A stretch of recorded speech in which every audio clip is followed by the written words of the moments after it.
Hello students, welcome back to Vandana's tutorial. आज हम करेंगे क्लास 8 हिंदी की संयुक्त अभ्यासक्रम में दूसरी इकाई का चैप्टर 3 आत्मनिर्भरता के क्वेश्चन आंसर्स।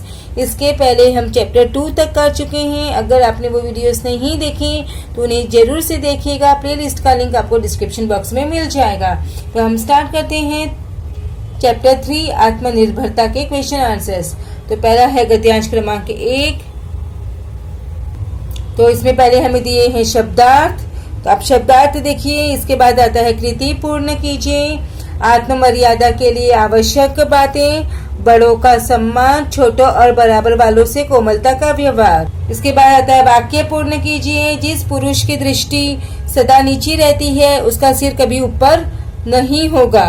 जितना ही जो मनुष्य अपना लक्ष्य ऊपर रखता है उतना ही उसका तीर ऊपर जाता है। देन आता है शब्द संपदा। निम्नलिखित शब्दों के विलोम शब्द लिखिए। सुगुण अवगुण, युवा वृद्ध, सम्मान अपमान, कोमलता कठोरता। देन हमारा आता है स्वमत। सदाचार का महत्व विषय पर अपने विचार 25 से 30 शब्दों में लिखिए। तो सदाचार का अर्थ है उत्तम आचरण। सदाचार व्यवहार की वह रीति है जिसमें व्यक्ति और समाज की आंतरिक संस्कृति के दर्शन होते हैं।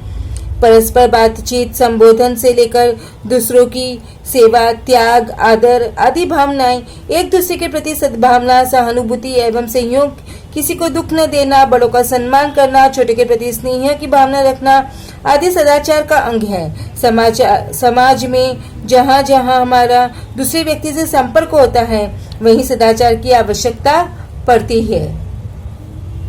सदाचारी मन, वचन, कर्म से किसी को हानि नहीं पहुंचाता। नम्रता, व्यवहार की मृदुता और आचरण की विनयशीलता सदाचार के आधार है। दैनिक गद्यांश क्रमांक 2। तो पहले आप देखिए शब्दार्थ। इसके बाद में आता है संजात पूर्ण कीजिए। सो आंसर्स है। फर्स्ट हमारा है तुलसीदास जी को सर्वप्रियता और कीर्ति प्राप्त होने के कारण महत्वमय और शांतिमय जीवन, मानसिक स्वतंत्रता, निर्द्वंद्वता, आत्मनिर्भरता। देन दूसरा है युवाओं को यह सीखना चाहिए स्वयं विचार करना, अपनी सम्मति आप स्थिर करना, दूसरों को उचित बातों का मूल्य समझाना, दूसरों का अंधभक्त न बनना। देन हमारा आता है नाम लिखिए।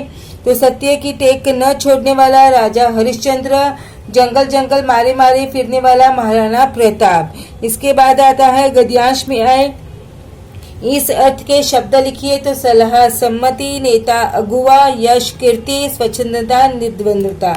देन आता है शब्द संपदा। तो पहला है पर्यायवाची शब्द लिखिए। तो कीर्ति यश, जंगल वन, सहारा आश्रय, सम्मति सलाह। इसके बाद में आता है गद्यांश में प्रयुक्त प्रत्यय युक्त शब्द ढूंढकर मूल शब्द और प्रत्यय अलग करके लिखिए। सो आंसर है अधीनता पूर्वक, अधीनता प्लस पूर्वक, महत्वमय, महत्व प्लस मय। इसके बाद आता है स्वमत अभिव्यक्ति। श्रम से आत्म प्रतिष्ठा प्राप्त होती है। कथन को उदाहरणों द्वारा स्पष्ट कीजिए। तो उत्तर है श्रम वह सुनहरी कुंजी है जो भाग्य के बंद कपाट खोलकर व्यक्ति को प्रतिष्ठा प्राप्त कराता है। जिस देश के लोग जितने परिश्रमी होते हैं वह राष्ट्र उतनी ही अधिक उन्नति करता है। जापान जैसा छोटा देश अपने देशवासियों के श्रम के कारण ही विश्व में सर्वोच्च स्थान व प्रतिष्ठा प्राप्त कर सका है। किसान के श्रम से ही हम सबका पेट भरता है। मनुष्य ने श्रम के बल पर ही घर, भवन, बांध, पुल बनाए। पहाड़ों की छाती चीरकर सड़कें बनाना, समुद्र के भीतर सुरंग खोदना, धरती के गर्भ से खनिज तेल निकालना सभी श्रम के कारण ही संभव हो सका है। दिन आता है गद्यांश क्रमांक 3। तो गद्यांश क्रमांक 3 में पहले आप देखिए मीनिंग्स। इसके बाद में हमारे आते हैं कृति पूर्ण कीजिए। तो कृति पूर्ण कीजिए में पहला है ऐतिहासिक व्यक्तित्व शिवाजी महाराज एंड औरंगजेब, पौराणिक व्यक्तित्व राम, लक्ष्मण, हनुमान, अमेरिका महाद्वीप ढूंढने वाला कोलंबस, देन बिना किसी गुरु के बड़ा धनुर्धर एकलव्य। देन आता है शब्द संपदा। तो पहला है वचन बदल कर लिखिए। सेना सेनाएं, वीरो वीर, खोज खोजें, रह रहें। इसके बाद आता है परिच्छेद में प्रयुक्त शब्द युग्म ढूंढ कर लिखिए। तो राम लक्ष्मण, बड़े बड़े, तितर बितर, संगी साथी। देन हमारा आता है स्वमत। स्वावलंबन विषय पर अपने विचार लिखिए। तो स्वावलंबन का अर्थ है अपनी क्षमता और अपने प्रयत्नों पर आश्रित रहकर कार्य करना, अपने ऊपर विश्वास रखना। स्वावलंबी जीवन में कभी भी और कहीं भी असफल नहीं होता, बल्कि असफलताओं से सीख लेकर पुनः सफलताओं के लिए नए मार्ग खोजता है। विश्व में जितने भी सफल व्यक्ति हुए वे सभी स्वावलंबी थे और वह लोगों के लिए प्रेरणा स्रोत बने। स्वावलंबन के बल पर ही अब्राहम लिंकन झोपड़ी से निकलकर अमेरिका के राष्ट्रपति बने। नेपोलियन एक निर्धन परिवार में पैदा हुआ जिसने फ्रांस पर ही नहीं आधे विश्व पर राज किया। देन व्याकरण और भाषा ज्ञान। तो पाठ में विभिन्न कारक युक्त वाक्य चुनकर तालिका बनाइए। तो बच्चों वीडियो पॉज कीजिए और आप लिख सकते हैं आंसर्स। वीडियो पॉज करती जाइए, लिखती जाइए। देन है कोष्टक में दिए गए कारक चिन्हों में से उचित कारक चिन्ह चुनकर वाक्य फिर से लिखिए। So answers are here, you can see the answers. Then इसके बाद आता है भाषा अध्ययन। तो पहला है सूचनाओं के अनुसार कृतियां पूर्ण कीजिए।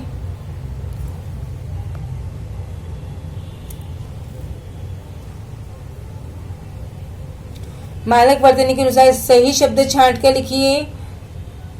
इसके बाद में आता है अव्यय। इसके बाद हमारे आता है संधि।